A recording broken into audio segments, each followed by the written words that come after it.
Solar PV Cast by Shift, a podcast exploring solar energy and the role it plays in improving our lives and our planet. Here's your host, Chris Palliser. Building integrated solar solutions. It's the future. And the crew at Power to Be know that, which is why we were very excited to partner with them on their latest expansion. Brian Monaghan, Director of Facilities and Assets from Power to Be, joins the podcast. Thanks for joining us, Brian. Well, great to be here. So tell us a bit about Power to Be. Explain the organization. Well, Power to Be, we're 20 some odd years in the making. We started out as kind of a nomadic organization well before my time. And then in 2017, we were gifted by the Steele family the Prospect Lake Golf Course on a 25-year lease, which we're still digging into and finding the opportunities for that. It's opening up a lot of opportunities as we investigate it. But what we do is basically we remove barriers and get everybody out into nature. We feel everybody belongs in nature. It rejuvenates the soul. Couldn't agree more, honestly. Yeah. And we do everything from cognitive barriers, financial barriers, physical, social.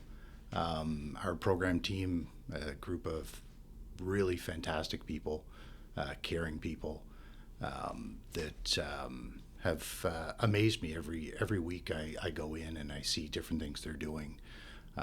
From navigating the pandemic was amazing to see.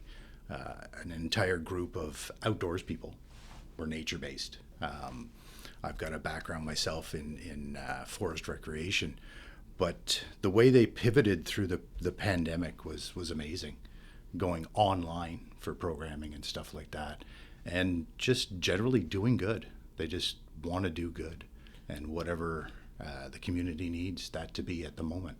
Interesting. So what kind of people would use or take advantage of Power to Be in their facilities? Well, in our facilities, we've got it set up for definitely inclusion is a big part of what we do. We feel everybody belongs in nature, and we try to remove those barriers. Like I said, physical barriers through the design of the building, and then could be social through the gear that we have to allow people to go into the nature and connect with nature. So people with disabilities that would struggle to get out in nature, this is where Power to Be steps up? Yeah, for sure. Amazing. And we don't generally pigeonhole into one barrier. We just leave it open and we let our participants kind of see what they need, and our program staff pivot for that. And I love that because you're right. Barriers can come in all shapes and sizes for everyone and every individual. That's wonderful. What do you enjoy most about what you do for Power to Be? It's the people. Yeah. I mean, going to work every day. Well, if you call it work some days, but you go in and just the friendly nature, the fun that the team has, and just seeing them do what they do best every day is exciting. Awesome. And then the opportunity to make an impact to the community is always nice too. Amazing. And then the actual work I get to do, Right. from designing and helping design and manage this new facility we have, the site. So yeah, let's talk about that. Prospect Lake, Yeah. that's the big facility. And so your role is you were part of that design process? And we were gifted the site in 2017. We spent a lot of time through the design phase, longer than I've normally spent on a project, but it was definitely a journey that we learned a lot. And I think if we had rushed it any more, we might not have come up with such a great facility that meets all our needs. And opening up more opportunities.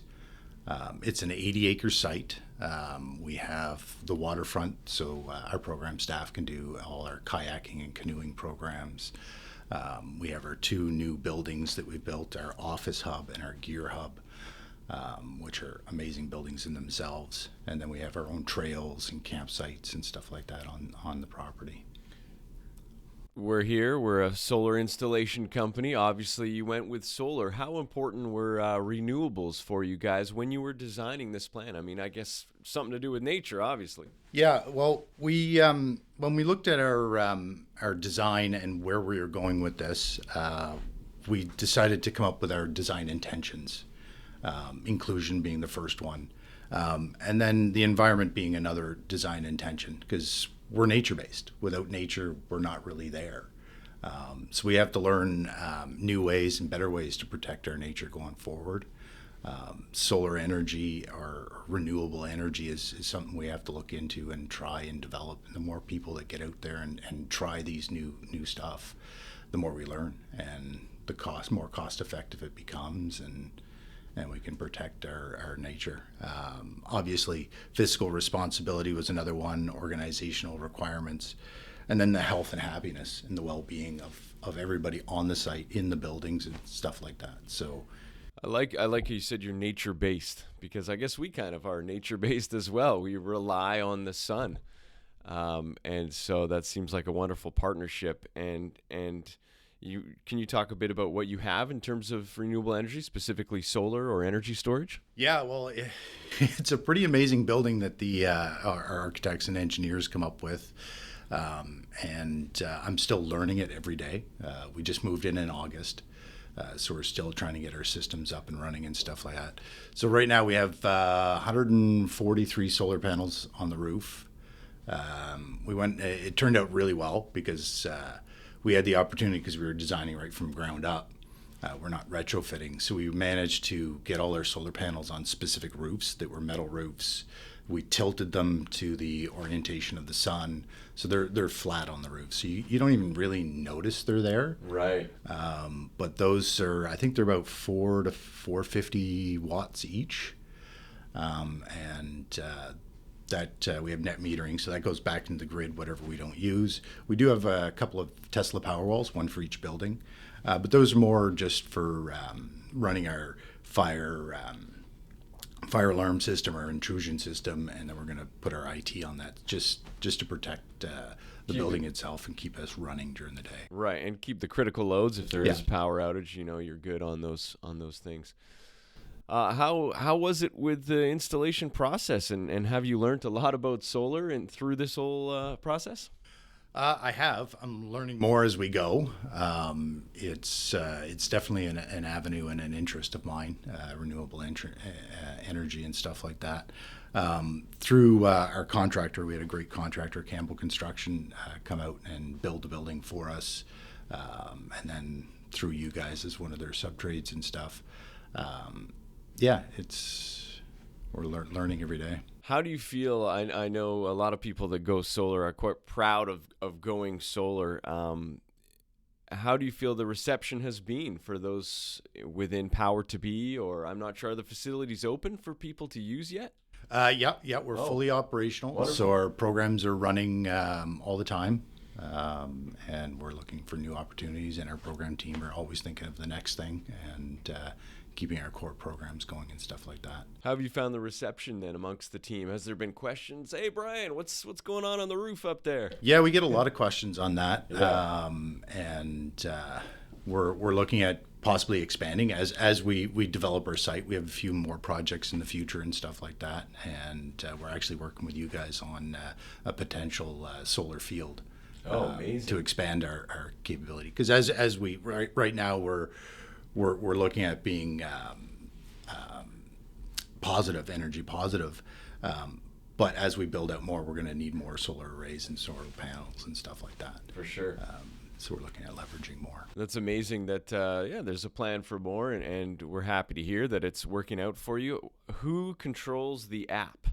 Because I know with a lot of our systems, the homeowner, for example, would get an app, and I know every day they kind of sit down and they say, oh, today we made so-and-so kilowatts. We're a small team in facilities. So there's 3 of us, and we're all have it on. I actually look at it all the Tesla app that I have on my phone for 2 reasons. One, when it kicks on, it's nice because then I know if the power went out at the lake. Right, yeah. From home, so I can deduce why, if it's the weather or whatever, right. I decide if I have to go in. But it also shows us that we're operating, efficiently. We're still getting our systems up. Like I said, we just moved in August. So we've got a lot of little kinks to work out, and we have a nice big energy board at the front of our office, and hopefully we're gonna see how we're tracking and stuff like that in the future. But, energy board, as in kind of describing what's happening, or it's just a TV up there, and it connects to our all our control systems, so it'll show us because we have geothermal as well. Okay. So our geothermal will be showing up there, how much we're producing and things like that. So solar will be up there and show us how much energy we're producing, how much we're using. And Right, stuff like right. that. Oh, that's wonderful, and that kind of fosters that team atmosphere, and we're all in this together kind of thing, right? Yeah, it's pretty important to have that, because to get the message out there is really important about renewable energy and energy efficient buildings in general, because we've got to come up with sustainable practices when it comes to building, and it's a great opportunity to get that message out there, and people build on these opportunities. And Well, it's all about education. Yeah. I mean, we're at Sure. this early adopter phase still of renewables, and it's becoming early majority, but it's all about education, because truly I find once you learn about solar or other renewables, it just makes sense. Yeah. We decided early on in our design phase, we were going to follow the Living Building Challenge, which is our environmental initiative, along the same lines as LEED certification and stuff like that. Okay. They do a little bit different spin on it. It's got different pedals, water and energy and health and beauty and all that kind of stuff that we have to follow. And it is a bit of ticking boxes as well. But the nice thing about that one is we have to not only build a building that is environmentally friendly and sustainable and all that, but we have to spend a year proving that we did it, which is really good. Yeah. And a big part of that, and a bit of the requirements, is sharing that knowledge. And we learned a lot going through the process. One of the big ones was materials. So getting environmentally friendly materials and stuff like that, and sourcing. So we learned a lot, and we were able to share that with our contractors, our engineers, some suppliers and stuff like that. And hopefully, that could spark a little bit of conversation, and we get more options in the future. Totally. Yeah, that's wonderful. I was going to say, what did you learn through the process? But it sounds like your contractor, I'm sure we learned some things as well as we do larger projects, and we can all take that going forward to the next project. Yeah. Yeah, wonderful. Power to be, if someone wants to get some more information on this, and maybe they or someone they know could use this organization, how could they find out more? Jump on our website, powertobe.ca, or follow us on social media. We have a wonderful marketing team that's out there and hitting up social media all the time. Perfect. Brian, thanks for joining me. Yeah, great to be here. Great chat. The Solar PV Cast by Shift with Chris Palliser. To begin your solar journey, visit shift.ca.